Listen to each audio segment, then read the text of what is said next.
Hola, buena tarde. Como parte del curso de nosología, vamos a hablar el día de hoy de la infección por VIH en mujeres embarazadas. Es un tema súper amplio, muy extenso, tiene aristas eh, económicas, políticas, raciales. Por lo tanto, es muy vasto, pero también es un tema muy apasionante. Entonces vamos a empezar. Bueno, aquí vemos en el último reporte de la Organización Mundial de la Salud, un reporte que se actualiza cada lustro, vemos que para el año 2015 eran 17.8 millones de mujeres arriba de 15 años que vivían con la infección por VIH y constituyen el 51% de la población global que tienen este diagnóstico. En el programa ABERT de vigilancia epidemiológica de la de la ONU, vemos que para el año 2019 eran cercanos a 38 millones de personas que vivían a nivel global con el diagnóstico de VIH y 21% de ellos desconocen su estatus serológico. En esta diapositiva vemos pues la distribución, cómo está polarizado al sur y al este de África, África subsahariana, con el mayor número de casos, 19.6 millones de ellos, mientras que en otras zonas del planeta pues se mantiene con una misma proporción. En la línea del tiempo vemos conforme va aumentando el número de casos de personas que viven con VIH, también incrementa de manera proporcional, incluso un poco más de manera vertical, las personas que tienen acceso a un tratamiento adecuado. De las mujeres entre 15 a 24 años de todo el mundo, va a haber 6.200 casos de infección nueva por cada semana. Y en África subsahariana, 4 de 5 casos nuevos corresponden a mujeres de menos de 20 años. Lamentablemente, igual que en muchas series, 35% de las mujeres del mundo han experimentado algún tipo de abuso físico, sexual o ambos, lo cual incrementa el riesgo de adquirir la infección hasta en un 1.5%. Del año 2010 al 2018, en mujeres de 15 a 24 años se pudo reducir la incidencia en un 25%. Sin embargo, en el 2017 en Europa del Este y Asia se detectó un incremento del doble de incidencia. Y esto tiene mucho que ver con las conductas que se han adquirido sobre detección temprana e inicio de tratamiento, reforzándose las premisas que establece la Organización Mundial de la Salud y otras instituciones para el abordaje de la infección en personas o en países que tienen acceso limitado a los recursos. En el 2018, de todas las mujeres embarazadas, únicamente el 82% estaba bajo algún tratamiento antirretroviral.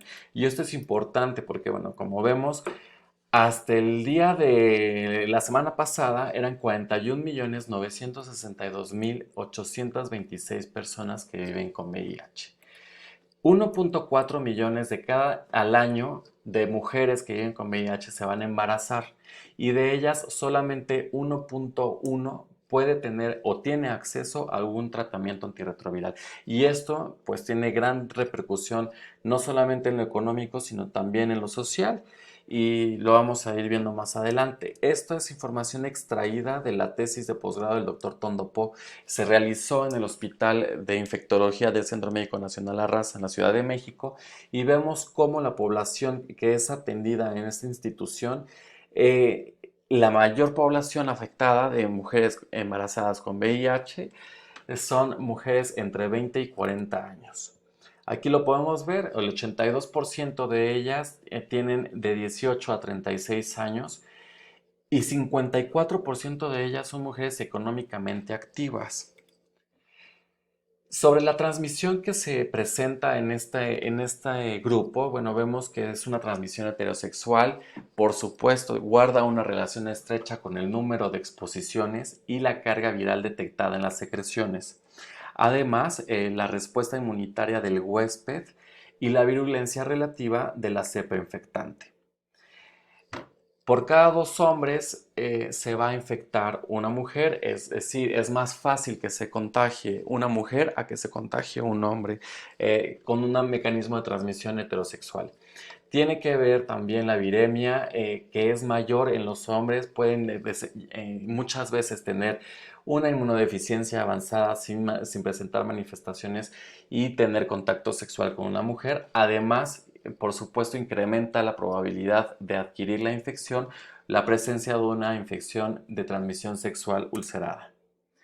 Existe el término de ventana de vulnerabilidad en el cual los cambios cíclicos que se presentan en la cavidad vaginal de la mujer por los cambios hormonales pueden modificar el pH, así como situaciones como la vaginosis bacteriana que habíamos visto en otra clase, que va a incrementar el pH y por lo tanto facilita la sobrevida del virus en las secreciones.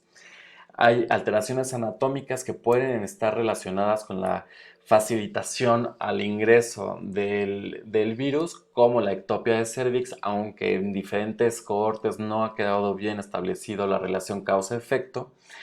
Y uno de los agentes que siempre estuvo durante mucho tiempo asociado o relacionado con un incremento de la probabilidad o la ventana de vulnerabilidad fue el nonoginol 9, un anticonceptivo de carácter tópico que se aplicaba de manera intravaginal y pues desencadenaba un proceso inflamatorio que por lo tanto provocaba úlceras, microúlceras, muchas veces no visibles y que eran también sitio de entrada. Por lo tanto, no es que la anticoncepción, eh, bueno, por otro lado, también la anticoncepción hormonal fue catalogada como un mecanismo para facilitar la transmisión y es que el acetato de medroxiprogesterona de liberación prolongada o el que se utiliza de depósito sí ha demostrado que disminuye la cantidad de citocinas y quimiosinas que modulan a la baja los receptores XCR4 y CCR5. Entonces, si no lo modulan a la baja, se mantiene la misma expresión y por lo tanto los blancos de la glucoproteína. Como comenté, infecciones de transmisión sexual ulceradas, es decir, chancro, herpes, sífilis, van a aumentar la permeabilidad de las mucosas y van a permitir un acceso a drenaje linfático y posteriormente a los linfocitos sistémicos. Mientras que otras infecciones de transmisión que no son ulcerosas, como la tricomoniasis, clamidias y la gonorrea, provocan de manera local un reclutamiento de linfocitos, monocitos y células de Langerhans que comparten estos receptores y por lo tanto van a ser sitios de entrada para el virus o sitios de anclaje. ¿Qué estrategias se han desarrollado para disminuir la transmisión heterosexual? Bueno, vemos que efectivamente el que más efectividad tiene son los anticonceptivos de barrera. Y diferentes políticas han llevado a la introducción de diferentes esquemas, por ejemplo, el acceso a un tratamiento antirretroviral combinado adecuado, el PrEP, detección temprana, tratamiento temprano. Todas estas han logrado disminuir hasta en un 40% de incidencia en diferentes cohortes. Casi todas son en África subsahariana, en zonas rurales donde comparan intervenciones y pues se ha podido ver una disminución con todas estas hasta en un 40%. Y aquí vemos, bueno, lo que les comentaba, vemos que son diferentes estudios, todas en África, Sudáfrica, Zimbabue, y la intervención es distinta. En algunos son aplicaciones tópicas de TDF, en otras son orales, en otras son de acuerdo al que está recibiendo la pareja. Los resultados, pues naturalmente son variables, tienen significancia estadística, pero no han podido establecerse una sola recomendación que tenga el poder suficiente para administrarse en todos estos escenarios. También hay que recordar que son países, o es un país, son países que tienen acceso limitado de recursos, así como se considera también a México. Sin embargo, lo vamos a ver más adelante cuál ha sido la respuesta de México ante estas eh, propuestas de la Organización Mundial de la Salud. Nos interesa mucho la transmisión vertical siempre cuando se habla de la infección por VIH en el embarazo. En la época antes del tratamiento antirretroviral, las series reportaban hasta una incidencia del 60%. Después la OMS fue creando distintas estrategias, que es la opción A, la opción B, para poder ir disminuyendo esta incidencia tan alta. Y bueno, es a partir de todas estas recomendaciones y todo este esfuerzo internacional que se ha podido publicar, a lo que al momento rige a nuestro país, que son las guías de manejo antirretroviral extraídas de Censida. Y ese 60% se ha podido disminuir a un 2%. Entonces, entre todas las intervenciones que se tienen que incluir aquí, vemos que es primero el acceso a pruebas prenatales universales, a la prueba preconcepcional, en la consulta preconcepcional, a la primera consulta, la asesoría preconcepcional en pacientes serodiscordantes, el acceso universal a los tratamientos de manera gratuita, a programar una cesárea, a prevenir la lactancia, a la profilaxis intraparto y del recién nacido, ¿no? Y todo esto pues con excelentes resultados en nuestro país. De manera de resumen, las recomendaciones siguen apuntando a una terapia triple durante el embarazo, continuarla incluso después de la resolución del embarazo de una manera ininterrumpida. Las metas son las mismas: alcanzar una supresión viral, evitar la transmisión vertical y favorecer la sobrevida del binomio.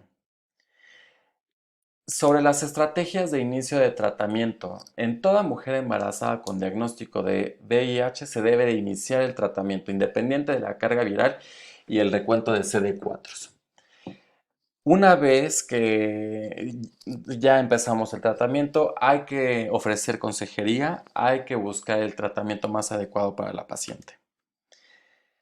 Debemos de considerar las posibilidades de resistencia. Si ha tenido exposición previa a antirretrovirales, si ha tenido exposición o su pareja es serodiscordante, la seguridad y la eficacia del binomio, es decir, qué tratamiento es el más efectivo para los dos y cuál es la posibilidad de que la paciente vaya a tener un apego adecuado al tratamiento y lo vaya a tolerar.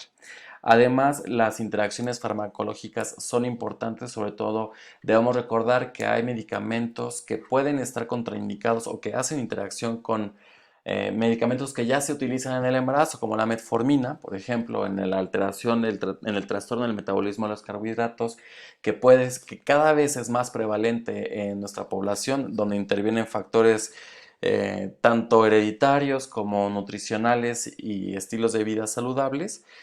Y se puede utilizar la metformina y que limita también el uso de otros tratamientos.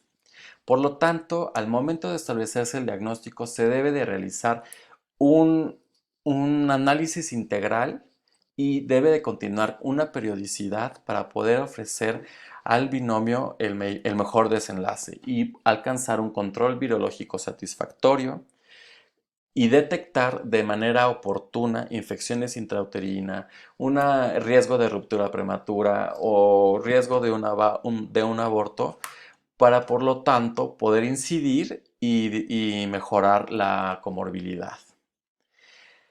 Se recomienda realizar una determinación de carga viral y recuento de CD4 de manera trimestral. Si esto no es posible porque no se pudo seguir a la paciente, porque no se encontró con el recurso, o por ejemplo, como ahorita que por la pandemia no salen las cargas virales, se debe de al menos establecer una al diagnóstico y otra al octavo mes del embarazo. Después de resolverse el embarazo, el tratamiento debe de continuarse y posteriormente buscar simplificarlo de acuerdo a las necesidades de la paciente, de acuerdo a los deseos de la paciente de tener un embarazo ulterior o de tolerabilidad y apego. Sobre los esquemas recomendados para iniciar este tratamiento. Bueno, debemos recordar que existe un eje de tratamiento y un tercer componente. Más adelante voy a mencionar de dónde se extrae toda esta información. Entonces, sobre el esquema de tratamiento tenemos el esquema sugerido que está conformado por tenofovir en tricitabina. Entonces, es un cofórmula de tenofovir y endricitabina y el tercer componente será raltegravir 400 miligramos 2 veces al día. Esto se va a buscar sobre todo en embarazos arriba de 28 semanas de gestación.